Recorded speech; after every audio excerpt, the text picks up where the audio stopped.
Hello students, कैसे हैं आप सब। उम्मीद करता हूं आप सभी ठीक होंगे। मैं हूं डॉक्टर सूरज भटनागर और आप देख रहे हैं मेरा यूट्यूब चैनल सूर्य बीएससी क्लासेस। आप सभी का मेरे इस चैनल पर एक बार फिर से स्वागत है। डियर स्टूडेंट्स, आज इस वीडियो के अंदर हम BSc first year first semester के लिए स्फीयर से एक एग्जाम्पल को सॉल्व कर रहे हैं।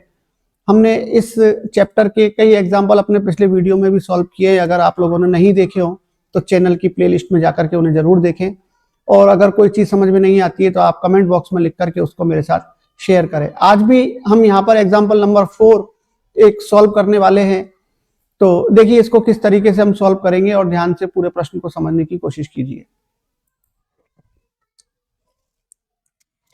देखिए स्टूडेंट्स, यहां पर हमको दिया हुआ है एक बिंदु है अल्फा बीटा गामा और एक वृत्त की इक्वेशन दे रखी है x square plus y square plus z square equal to a square and z equal to 0 से गुजरने वाले गोले का समीकरण हमको यहां पर ज्ञात करना है। तो इसे सॉल्व करने के लिए अब हमको क्या करना पड़ेगा कि जो वृत्त की इक्वेशन हमको दे रखी है उसमें जेड स्क्वायर की टर्म नहीं है और साथ में जेड इक्वल टू 0 दिया हुआ है, तो हम इसके अंदर एक जेड की टर्म को ऐड कर देते हैं ताकि ये x square plus y square plus z square के रूप में हो जाए। देखिए, माना वृत्त का समीकरण, तो जो वृत्त का समीकरण है वो हो जाएगा x square plus y square plus z square equal to a square और साथ में है जेड बराबर 0। इस वृत्त, देखिए स्टूडेंट, जब हम एक गोले को और एक समतल को एक साथ लिखते हैं सम्मिलित रूप में तो वो वृत्त का समीकरण कहलाता है। तो ये जो पहली इक्वेशन है x square plus y square plus z square बराबर ए स्क्वायर, तो ये तो गोला है और जेड बराबर 0 एक समतल है। तो जब इन दोनों को एक साथ हम लिख रहे हैं तो ये वृत्त बन गया। अब इस वृत्त से गुजरने वाले गोले का समीकरण अब हमको लिखना है। इन वृत्त से गुजरने वाले गोले का समीकरण,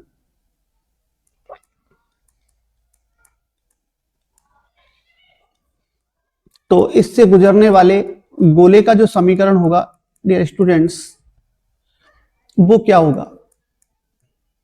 देखिए, अगर हम गोले को एस से प्रदर्शित करें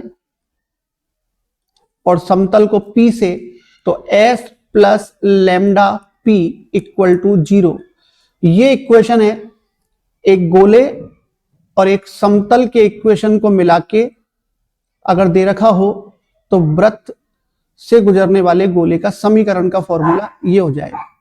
तो यहां पर s की जगह पर हम लिख लेंगे x square plus y square plus z square minus a square, तो ये तो गोले की इक्वेशन आ गई, प्लस लैम्डा और p यानी समतल, और समतल में केवल जेड है तो जेड बराबर 0 हो गया। अब ये वाला जो हमारा गोला आया है, ये गोला गुजरता है एक बिंदु से, तो वो चीज अब हमको यहां पर और रखनी है। तो इसको इक्वेशन नंबर हमने मान लिया। यदि यह बिंदु अल्फा बीटा और गामा से गुजरता है तो इसको अल्फा बीटा गामा से हम गुजार देंगे। गुजारने का मतलब होता है एक्स वाई जेड की जगह पर इसको रखेंगे, तो एक्स की जगह पर अल्फा, वाई की जगह बीटा, जेड की जगह पर गामा इसके अंदर रख देंगे। तो ये हो जाएगा alpha square plus beta square plus gamma square minus का ए स्क्वायर प्लस लैम्डा और जेड की जगह पर गामा बराबर 0। अब यहां से हम लैम्डा की वैल्यू निकालते हैं। तो लैम्डा की वैल्यू निकालने के लिए क्या होगा कि पहले ये जो कोष्टक है इसका इधर पक्षांतरण होगा माइनस में और इधर से गामा का हम भाग लगाएंगे। तो लैम्डा बराबर हो गया माइनस का alpha square plus beta square plus gamma square minus का ए स्क्वायर और अपॉन गामा। इस लैम्डा के मान को जब हम इक्वेशन नंबर 1 में रखेंगे तो हमारे पास उस गोले की समीकरण आ जाएगी जो प्रश्न में हमसे पूछी है। लैम्डा का मान समीकरण 1 में रखने पर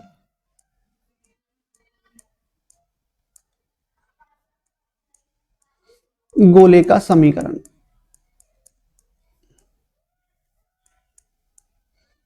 ठीक है, तो चलिए रख देते हैं x square plus y square plus z square minus का ए स्क्वायर, फिर वहां पर प्लस लेमडा है और लेमडा की वैल्यू माइनस में है तो इसलिए माइनस का साइन आ जाएगा, alpha square plus beta square plus gamma square minus a square upon gamma. ठीक है, और इसके साथ आ जाएगा लेमडा जेड था तो ये जेड आ जाएगा और बराबर 0। इसको और सिंप्लीफाई करते हैं थोड़ा सा, तो गामा हम यहाँ पर एलसीएम ले लेते हैं, तो गामा का गुणा इधर फर्स्ट कोष्टक से हो जाएगा और जेड का गुणा इधर सेकंड वाली टर्म में गुणा हो जाएगा। तो ये कुछ इस तरीके से हो जाएगा, gamma x square plus y square plus z square minus का ए स्क्वायर और माइनस जेड से इसका गुणा हो जाएगा, alpha square plus beta square plus gamma square minus a square बराबर 0।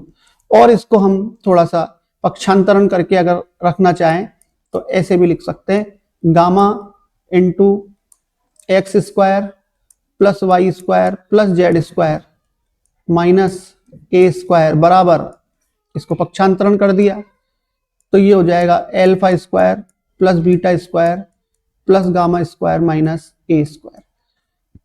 तो ये उस गोले का समीकरण है जो हमको प्रश्न में दे रखा था सिद्ध करने के लिए, मान ज्ञात करने के लिए। तो उम्मीद करता हूं सभी को ये प्रश्न समझ में आ गया होगा। अगर कोई डाउट रह जाता है तो आप कमेंट बॉक्स में लिख करके उसको मेरे साथ जरूर शेयर कर सकते हैं। फिर मिलते हैं नेक्स्ट वीडियो पर, जब तक के लिए थैंक यू।